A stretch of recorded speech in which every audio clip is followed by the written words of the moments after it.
بسم اللہ الرحمن الرحیم۔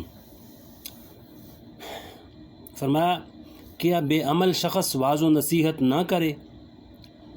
فرمایا کہ ایک یہ بات مشہور ہے کہ اگر کوئی شخص خود کسی غلطی کے اندر مبتلا ہے تو اس کو یہ حق نہیں ہے کہ وہ دوسروں کو اس غلطی سے دور کرے۔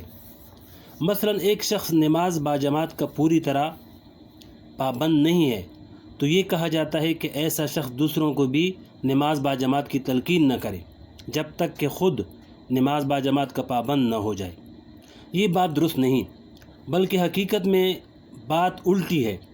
وہ یہ کہ جو شخص دوسروں کو نماز باجماعت کی تلقین کرتا ہے اس کو چاہیے کہ وہ خود بھی نماز باجماعت کی پابندی کرے، نہ یہ کہ جو شخص نماز باجماعت کا پابند نہیں ہے کہ وہ دوسروں کو تلقین نہ کرے۔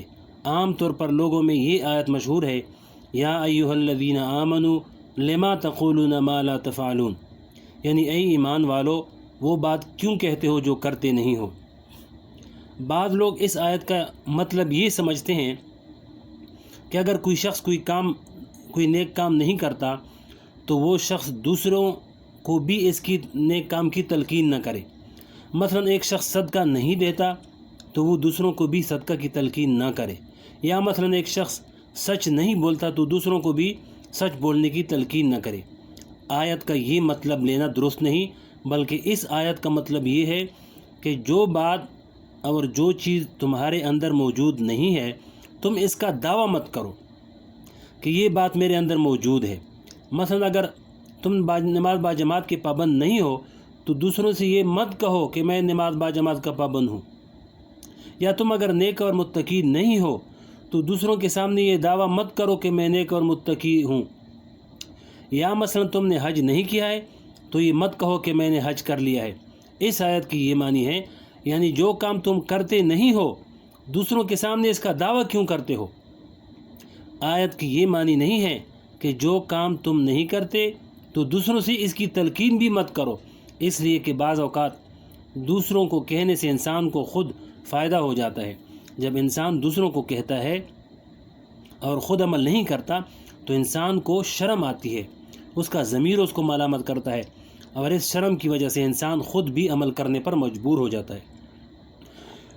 قرآن کریم کی ایک دوسری آیت ہے جس میں اللہ جل شانہ نے یہودی علماء سے خطاب کرتے ہوئے فرمایا، اَتَأْمُرُونَ النَّاسَ بِالْبِرِّ وَتَنْسَوْنَ أَنفُسَكُمْ، کیا تم دوسروں کو تو نیکی کی تلقین کرتے ہو اور اپنے آپ کو بھول جاتے ہو اور خود اس نصیحت پر عمل نہیں کرتے؟ لہذا جب تم دوسروں کو کسی عمل کی نصیحت کر رہے ہو تو خود بھی عمل کرو، نہ یہ کہ چونکہ خود عمل نہیں کر رہے ہو لہذا دوسروں کو بھی نصیحت نہ کرو۔ یہ مطلب نہیں ہے۔ بہرحال دوسروں کو نصیحت کرنے میں اس بات کی رکاوٹ نہیں ہونی چاہیے کہ میں خود اس پر کاربند نہیں ہوں، بلکہ بزرگوں نے یہ تو فرمایا کہ میں نے پرہیز نہیں کیا لیکن تم پرہیز کر لو۔ حضرت حکیم الامت مولانا اشرف تھانوی رحمۃ اللہ علیہ فرماتے ہیں کہ بعض اوقات جب مجھے اپنے اندر کوئی عیب محسوس ہوتا ہے تو میں اس عیب کے بارے میں واعظ کہہ دیتا ہوں، اس کے ذریعے اللہ تعالیٰ میری اصلاح فرما دیتے ہیں۔ البتہ یہ بات ضرور ہے کہ ایک شخص وہ ہے جو خود تو عمل نہیں کرتا لیکن دوسروں کو نصیحت کرتا ہے، اور ایک آدمی وہ ہے جو خود بھی عمل کرتا ہے اور دوسروں کو بھی اس کی نصیحت کرتا ہے۔ دونوں کی نصیحت کی تاثیر میں فرق ہے۔ جو شخص عمل کر کے نصیحت کرتا ہے اللہ تعالیٰ اس کی بات میں اثر پیدا فرما دیتے ہیں، وہ بات دلوں میں اتر جاتی ہے، اس سے انسانوں کی زندگیوں میں انقلاب آتا ہے، اور بے عملی کے ساتھ جو نصیحت کی جاتی ہے اس کا اثر سننے والوں پر بھی کما حقہ نہیں ہوتا۔ زبان سے بات نکلتی ہے اور کانوں سے ٹکرا کر واپس آ جاتی ہے، دلوں میں نہیں اترتی۔ لہذا عمل کی کوشش ضرور کرنی چاہیے، مگر یہ چیز نصیحت کی بات کہنے سے مانع نہیں ہونی چاہیے۔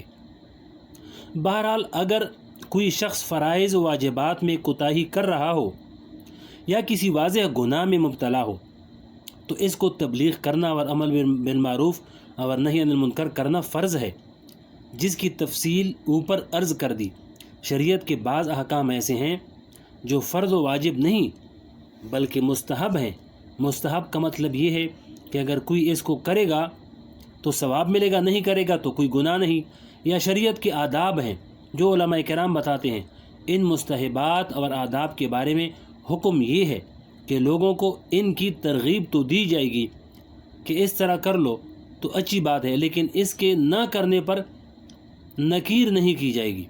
اگر کوئی شخص اس مستحب کو انجام نہیں دے رہا ہو تو آپ کے لیے اس کو طعنہ دینے یا ملامت کرنے کا کوئی جواز نہیں کہ تم نے یہ کام کیوں نہیں کیا۔ اگر کوئی تمہارا شاگرد ہے یا بیٹا ہے یا تمہارے زیر تربیت ہے مثلا تمہارا مرید ہے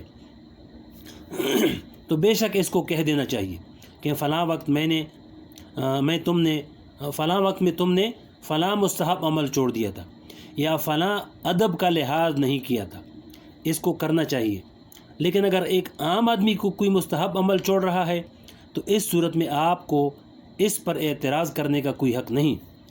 بعض لوگ مستحبات کو واجبات کا درجہ دے کر لوگوں پر اعتراض شروع کر دیتے ہیں کہ تم نے یہ کام کیوں چھوڑا، حالانکہ قیامت کے روز اللہ تعالیٰ تو یہ نہیں پوچھیں گے کہ تم نے فلاں مستحب کام کیوں نہیں کیا، نہ فرشتے سوال کریں گے، لیکن تم خدائی فوجدار بن کر اعتراض کر دیتے ہو کہ یہ مستحب کام تم نے کیوں چھوڑ دیا، یہ عمل کسی طرح بھی درست نہیں۔ حضور پاک علیہ السلام کی طرف سے جو اذان کے بعد کی دعا کی ترغیب ہے کہ ہر مسلمان کو اذان کے بعد یہ دعا پڑھنی چاہیے، یہ بڑی برکت کی دعا ہے، اس لیے اپنے بچوں کو اور اپنے گھر والوں کو اس کی تعلیم دینی چاہیے کہ یہ دعا پڑھا کرو۔ اسی طرح دوسرے مسلمانوں کو بھی اس دعا کے پڑھنے کی ترغیب دینی چاہیے۔ لیکن اگر ایک شخص نے اذان کے بعد یہ دعا نہیں پڑھی، اب آپ اس پر اعتراض شروع کر دیں کہ تم نے یہ دعا کیوں نہیں پڑھی اور اس پر نکیر شروع کر دیں، یہ درست نہیں، اس لیے کہ نکیر ہمیشہ فرض کے چھوڑنے پر یا گناہ کے ارتکاب پر کی جاتی ہے، مستحب کام کے ترک پر کوئی نکیر نہیں ہو سکتی۔ آگے تفصیل ہے اگلے ویڈیو میں۔